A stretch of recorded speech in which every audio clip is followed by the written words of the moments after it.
শিবির প্রতিটা হলে হলে ওয়াটার পিউরিফায়ার দিয়েছে, অর্থাৎ একটা কল্যাণকর কাজ করেছে। এরকম কোনো কাজ আমি জানি না ছাত্র দলের তরফ থেকে করা হয়েছে কিনা। বিএনপিকে এই নির্বাচনের ফলাফল যত অস্বস্তিকরই হোক না কেন, যত বিপর্যয়কর হোক না কেন, যত বিস্ময়কর হোক না কেন, তাকে মানতে হবে ফলাফল। এক, মেনে নিয়ে তারপরে ঠিক করতে হবে যে কোথায় কোথায় আমাদের ভুল ছিল বা আদৌ কোনো ভুল ছিল কিনা, এবং কি কি করলে ভবিষ্যতে এই জায়গাগুলোতে আর কোনো লুপহোল থাকবে না। আর আসসালামু আলাইকুম বন্ধুরা, আপনারা যদি জানেনই ডাকসু নির্বাচনের মধ্যে শিবির যে জয় হয়েছে এটা তো বিএনপি কোনোভাবে মেনে নিতে পারতাছিল না। এছাড়া মেনে নিয়েছে কিছু কিছু নেতা, বেশিরভাগ নেতা বিএনপি মেনে নিয়েছে যে ডাকসু নির্বাচন, এবং অভিনন্দনও জানাইছে শিবির প্রার্থী প্যানেলকে। তো এই রুমিন ফারহানও কিছু কথা বলছে গতকাল, তো আপনারা শুনতেই পারছিলেন একটা ভিডিওর মধ্যে, যমুনা টিভির একটা ইন্টারভিউর মধ্যে আপনারা শুনতেই পারতেছেন। তো আজকে একটা ভিডিও দেখতে পারবেন যেটার মধ্যে রুমিন ফারহানা বলতেছে যে শিবিরকে আমরা মেনে নিয়েছি, আর এই বিজয়টা আমাদের মেনে নিতে বাধ্য হইতে হইব, কারণ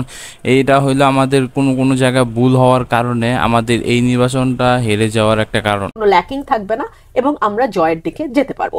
until and unless you accept the failure, আপনি কিন্তু ওখান থেকে বেরোতে পারবেন না। সো প্রথম কাজটাই হবে বিষয়টাকে মেনে নেওয়া, এবং আমরা দলগতভাবে আমরা বিষয়টিকে মেনে নিয়েছি। যারা বিজয়ী পক্ষ তাদেরকে আমরা অভিনন্দনও জানিয়েছি। আমাদের দলের স্ট্যান্ডিং কমিটির মেম্বার সালাউদ্দিন আহমেদ, তিনি প্যানেলকে অভিনন্দন জানিয়েছেন। কিন্তু আপনাদেরই দলের একজন স্থায়ী কমিটির সদস্য, আমি আসছি সেই জায়গায়। উনি ওনার ব্যক্তিগত মতামত দিয়েছেন। আপনি মির্জা আব্বাসের কথা বলছেন, সম্ভবত উনি ওনার ব্যক্তিগত মতামত দিয়েছেন। তো রুবিন ফারহানার প্রথম কথা হইল তাদের কিছু কিছু জায়গায় ল্যাকিং আছে, যার কারণে এই হারটা তাদের মেনে নিতেই হইব, এবং ছাত্রদল শিবিরের মতন ওই রকম সিরিয়াসলি নির্বাচনটা নেয় নাই, যার কারণে এরকম ঘটনা ঘটছে আর ছাত্রদল হেরে গেছে। তো সামনে দেখতে পারবেন রুবিন ফারহানা কিছু কারণ দেখাইছে। ওই যে গতকাল একটা ভিডিও দিয়েছিলাম, ওইটার মধ্যে বলছিলাম যে কিছু অজুহাত আছে এই ছাত্রদলে। তো রুমিন ফারহানাও কিছু অজুহাত দেখাইতেছে, দেখতে থাকুন সামনের ভিডিওর মাধ্যমে। অনেকগুলো কারণ ইতিমধ্যে কিন্তু বিভিন্ন জনের কাছ থেকে বেরিয়ে এসছে কেন এই ফলাফল বিপর্যয়।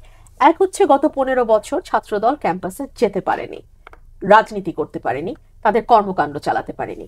এমনকি গণ অভ্যুত্থানের পরেও যখন তারা ক্যাম্পাসে গেছে, তাদেরকে সাধারণ ছাত্রছাত্রী নাম দিয়ে অন্যান্য দলের, শিবিরের আছে, এনসিপির আছে, বাধা দিয়েছে এবং তাদেরকে ক্যাম্পাস থেকে চলে যেতে এক প্রকার বাধ্য করেছে।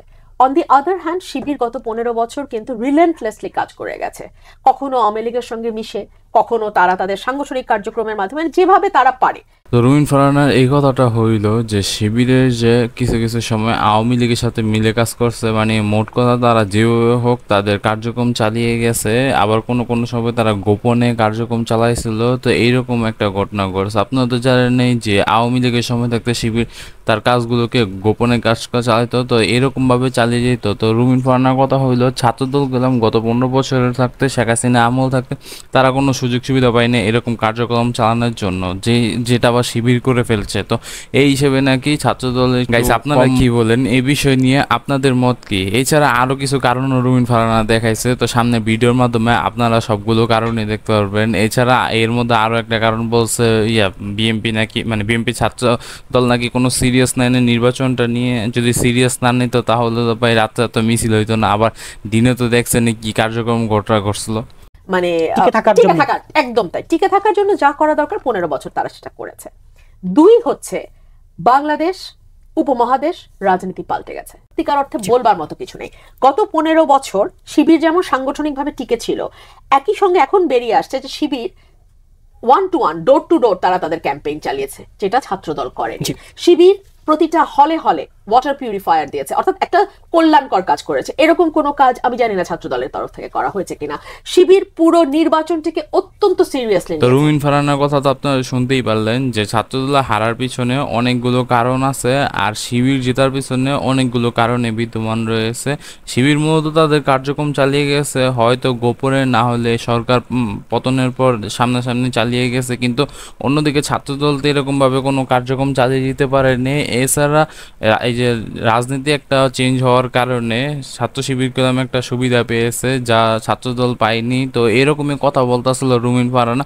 এছাড়া রুমিন ফারহানা আরও বলছে যে ছাত্র শিবির নাকি এটা একটু সিরিয়াসভাবে নিছে, মানে নির্বাচনটা সিরিয়াসভাবে দিছে, আর তাদের ছাত্রদল নাকি এরকম সিরিয়াসভাবে নেয়নি। এছাড়া তাদের খরচের দিক দিয়েও তিনি বলছে যে শিবির অনেক টাকাই খরচ করছে এই নির্বাচনের মধ্যে, অন্যদিকে ছাত্রদল নাকি তাদের নিজেদের পকেট থেকে অল্প অল্প টাকা খরচ করছে, তাদের মানে সাধ্য মতন খরচ করছে। তো এইরকম কিছু কারণ দেখাইছে রুমিন ফারহানা। তো বন্ধুরা, এই বিষয় নিয়ে আপনাদের মতামত কি তা অবশ্যই জানাবেন।